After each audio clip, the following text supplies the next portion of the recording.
ГСП онлайн. Городские новости сейчас.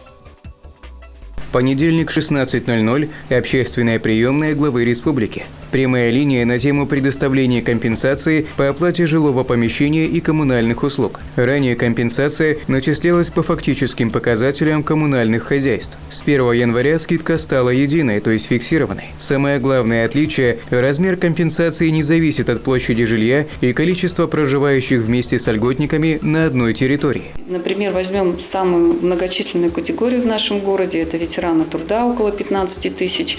Один льготник при определенных же одинаковых условиях получал 500 рублей, потому что где-то у него по коммунальным платежам было меньше показателей. Второй – 700, третий – 900. В итоге сложилось среднее значение – 841.